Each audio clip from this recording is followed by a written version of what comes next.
Hey everyone, before we dive into this wild story, please hit that subscribe button to join our community and stay updated with more gripping tales like this one. My life turned upside down the day my secretary, Karen, accused me of stealing company money. I'd been the CFO at Bright Tech for 5 years, building a solid reputation. Karen was my right hand, handling schedules and sensitive documents. I trusted her completely. Big mistake. One morning, I walked into the office to find whispers and stares. My team avoided eye contact, and the air felt thick with tension. Karen had spread a rumor that I'd been siphoning funds from the company accounts. She claimed she found proof in my files. My heart sank as I realized the betrayal. Colleagues I'd known for years now doubted me. The CEO called me into his office, his face grim. He showed me an email Karen sent to the board, detailing my alleged theft. I was suspended pending an investigation. I couldn't believe she'd turned on me like this. How did it come to this? I spent the next week in a daze, replaying every interaction with Karen. She'd always been efficient, maybe too perfect. I remembered her asking odd questions about bank access codes. At the time, I thought she was just being thorough. Now, it felt sinister. My lawyer, Tom, urged me to stay calm and gather evidence. I couldn't access company systems anymore, which made it tough, but I had backups of financial records on my personal drive. Late at night, I pored over spreadsheets, looking for clues. Nothing seemed off in the official accounts. Then I remembered a separate account we used for vendor payments. Karen had access to it, too. Could she have tampered with it? I needed those records, but they weren't in my backups. I had to find a way to get them. The rumors spread beyond the office, hitting social media and local news. My name was dragged through the mud. Friends stopped calling, and my inbox filled with hate mail. Karen's story was convincing. She'd even forged documents to back it up. I felt like I was living a nightmare. Tom suggested we request a formal audit of the company's finances. It was a long shot, but it could clear my name.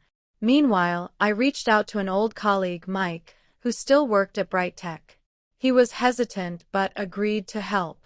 Mike slipped me a USB drive with the vendor account records. When I opened them, my jaw dropped.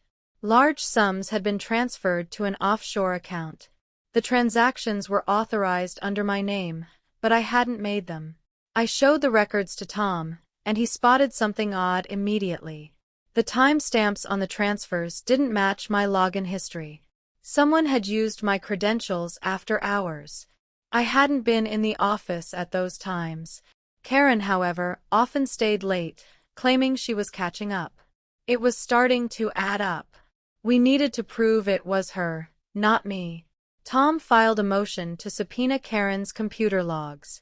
If we could show she accessed my account, it'd be a game changer. The waiting was agony. Days felt like years. Meanwhile, the company launched its own investigation. They were leaning toward firing me outright. I had to act fast to save my career and reputation. The court date was set, and I was a bundle of nerves. Karen's accusations had painted me as a thief in everyone's eyes. I couldn't sleep, haunted by the thought of losing everything. Tom prepped me for the stand, warning me Karen's team would come hard. They had fake emails and forged signatures to back her story. My only hope was the bank records and computer logs. Mike came through again, sending me encrypted logs from the IT department. They showed Karen accessing my account multiple times after hours. It was the smoking gun we needed. I felt a flicker of hope for the first time in weeks. But would the judge believe me over her polished lies? The stakes couldn't be higher. The courtroom was packed when the trial began. Karen sat across from me, looking calm and confident. Her lawyer painted me as a greedy executive, desperate for cash. They presented the forged documents as evidence. I could feel the jury's eyes boring into me. Tom countered with our findings, starting with the bank records. He walked the jury through the suspicious transfers, pointing out the timestamps. The room grew quiet as he revealed the computer logs. Karen's composure slipped for a moment. I could tell she hadn't expected this. The judge leaned forward, clearly intrigued. We were finally getting somewhere, but it wasn't over yet. Karen took the stand, spinning a tale of my supposed misconduct. She claimed I'd pressured her to stay quiet about the missing money. Her voice trembled, playing the victim perfectly. The jury seemed to buy it, and my heart raced. Tom cross-examined her, asking about her late-night office hours. She stumbled, claiming she was just dedicated. He pressed harder, showing the logs of her accessing my account. The room buzzed with murmurs. Karen's face flushed, and her answers grew vague. I could see doubt creeping into the jury's faces. For the first time, I felt like we had a real shot. But her lawyer wasn't done fighting. The next day, Karen's team tried to discredit the computer logs. They argued the IT system could have been hacked. It was a weak defense, but it planted seeds of doubt. Tom called an IT expert to testify about the logs' integrity. The expert confirmed they were untampered. I watched the jury closely. They were listening intently. Then Tom dropped a bombshell. The offshore account was linked to Karen's cousin. Gasps filled the courtroom. Karen's calm facade cracked completely. The judge ordered a recess to review the new evidence. I felt a surge of adrenaline.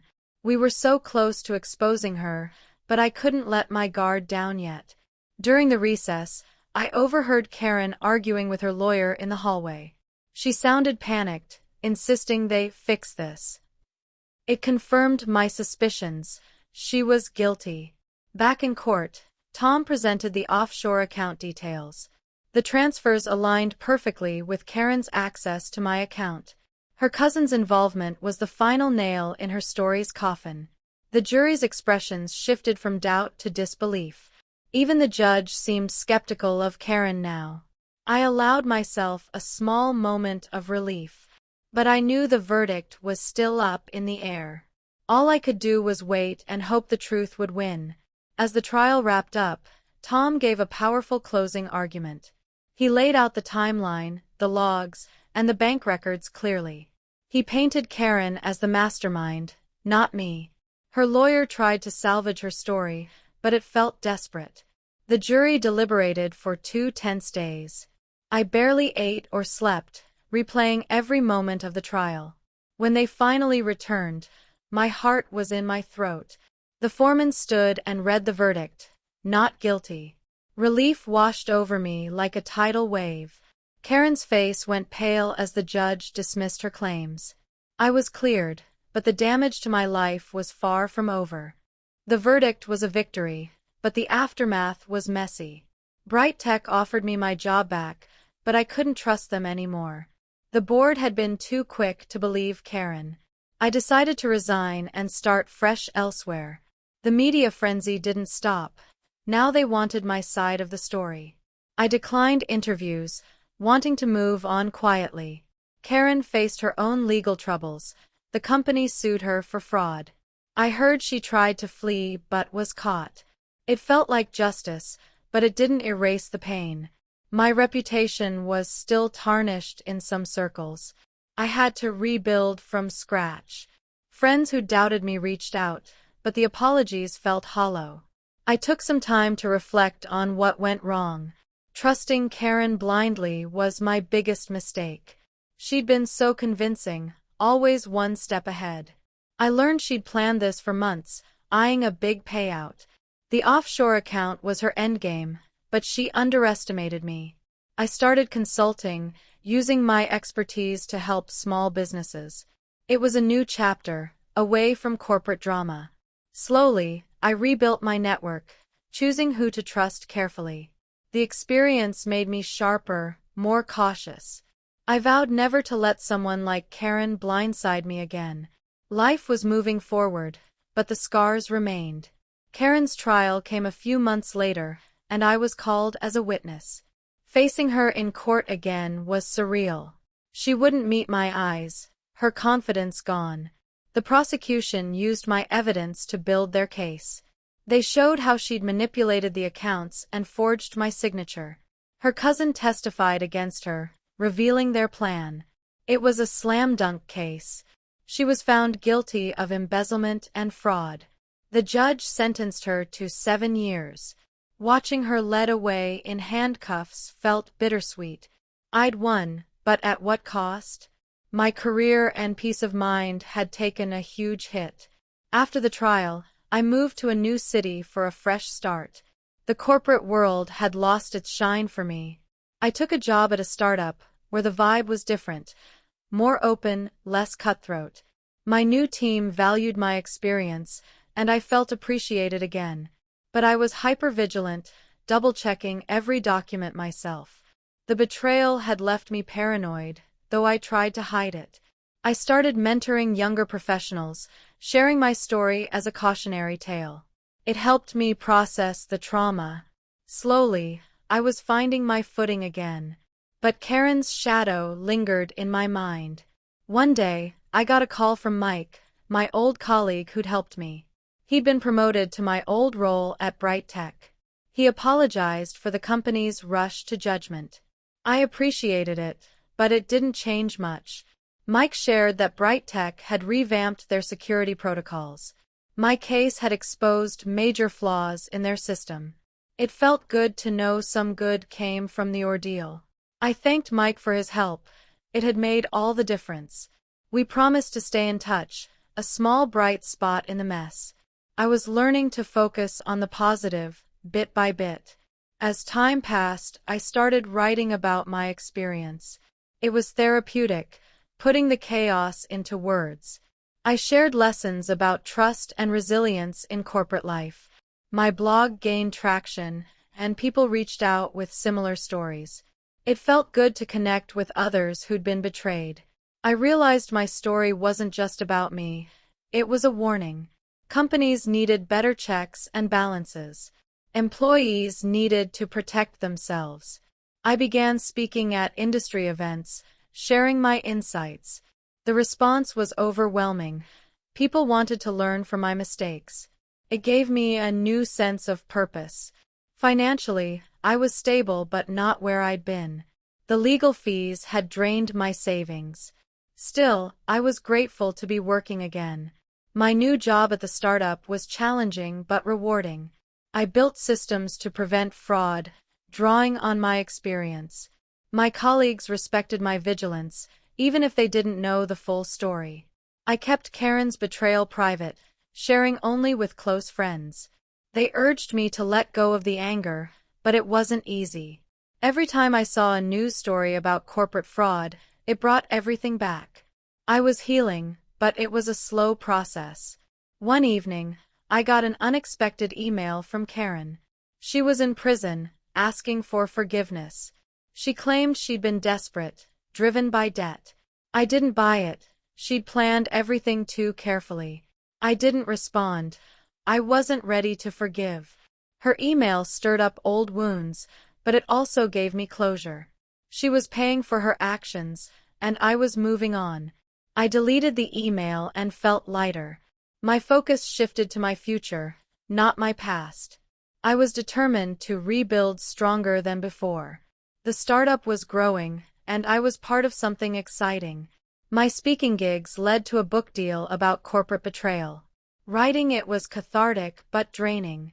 I relived every moment of the trial, the betrayal, the aftermath. The book, titled Trust Betrayed, became a niche hit. Readers praised its honesty and practical advice. It wasn't a bestseller, but it didn't need to be. It helped people, and that was enough. I donated part of the proceeds to a fraud prevention nonprofit. Giving back felt right after everything I'd been through. My story was out there, helping others avoid my mistakes. I was finally at peace with it. Looking back, the ordeal reshaped me in ways I never expected. I was tougher, wiser, and more empathetic. I'd lost my naive trust in people, but I gained something better: clarity. I knew who I was and what I stood for. My new life was simpler, but it felt authentic. I surrounded myself with people I could rely on. My startup team became like family, and I cherished that. The corporate world had chewed me up, but I came out stronger. I wasn't defined by Karen's lies anymore. I was defined by how I fought back and rebuilt. The startup I joined began to thrive, and I found myself in a leadership role again. This time, I was more cautious but also more confident. I implemented strict financial controls, drawing on my past. My team appreciated the transparency, and it built trust. I was open about my experience when it came up, using it to teach. Colleagues respected me for turning pain into purpose. I felt like I was finally in the right place. The corporate scars were fading, replaced by a sense of accomplishment. I was no longer just surviving, I was thriving. One day, a journalist reached out for an interview about my book. I hesitated but agreed, wanting to spread the word. The article went viral, sparking discussions about workplace betrayal. People shared their own stories, and I felt less alone. The exposure led to more speaking opportunities. I started consulting for companies on fraud prevention. My expertise was in demand, and it felt empowering. I was turning my worst experience into a force for good. Karen's actions had nearly destroyed me, but they also gave me a new path. I reconnected with old colleagues from Bright Tech, some of whom apologized. I forgave them, understanding the pressure they'd been under. We shared stories about the old days, laughing despite the pain. It was healing to rebuild those bridges. I even visited Bright Tech's office for a guest talk. The new CFO, Mike, welcomed me warmly.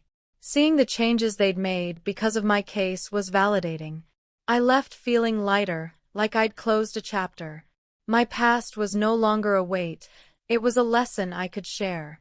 My personal life started to recover, too. I'd been so focused on work that I'd neglected relationships.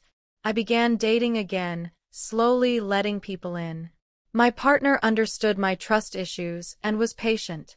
We built something real, grounded in honesty. My friends rallied around me, and I leaned on them more.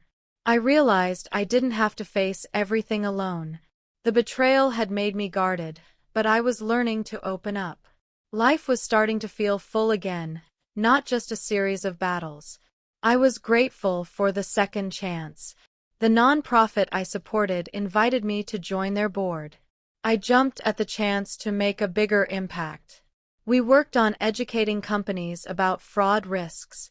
I shared my story at their events, connecting with others who'd been burned. It was humbling to see how my experience resonated. The work was fulfilling, giving me a sense of purpose beyond my day job. I felt like I was paying it forward, helping others avoid my fate. Karen's betrayal had sparked something bigger than either of us. I was proud of that. Financially, I was back on solid ground. The startup success came with bonuses, and my consulting gigs paid well. I started saving again, planning for the future. I even took a vacation, my first in years. Standing on a beach, watching the waves, I reflected on my journey. The pain of Karen's betrayal felt distant now. I'd turned it into strength, into a story that helped others. I wasn't defined by that dark time anymore. I was defined by my resilience, my ability to rise above. It was a powerful realization. My book led to a podcast series, where I interviewed others about workplace challenges. The stories were raw, real, and inspiring. Listeners loved the honesty, and the podcast grew a loyal following. I was amazed at how far my story had taken me. From a courtroom battle to a platform for change, I'd come full circle. I kept in touch with Tom, my lawyer, who'd become a friend. He was proud of how I'd turned things around. My life was fuller than I'd ever imagined, despite the rocky start. Karen's name came up less and less as time went on. I heard she was up for parole but didn't care to follow up. Her actions no longer had power over me. I was focused on my work, my relationships, and my growth. The corporate world had tested me, but I'd passed. I was mentoring young professionals, teaching them to protect themselves. My story was a cautionary tale, but also one of hope. I wanted them to know they could overcome betrayal, too. It felt good to give back in such a direct way. As I settled into my new life, I realized how much I'd grown. The ordeal with Karen had been a crucible, forging a stronger me. I was more discerning, more resilient, and more compassionate. My startup was acquired, and I stayed on as an advisor. The financial boost gave me freedom to explore new projects. I started a foundation to support workplace whistleblowers. It was my way of ensuring others had the support I'd needed. The corporate world could be brutal, but I was making it better, one step at a time. Looking back, I wouldn't change a thing, not even Karen's betrayal. It was the catalyst for everything I'd built. My career, my relationships, my purpose, all stronger because of it. I'd turned pain into power, lies into truth. My story wasn't just about surviving, it was about thriving. I was living proof that you can rise above betrayal. To anyone facing their own corporate nightmare, I say, hold on, fight back, and rebuild. You're stronger than you know. I'm proof of that. And I'm not done yet. There's so much more to come. Thanks for joining me on this journey. If you haven't already, please subscribe to the channel for more stories of resilience and triumph. Your support means the world.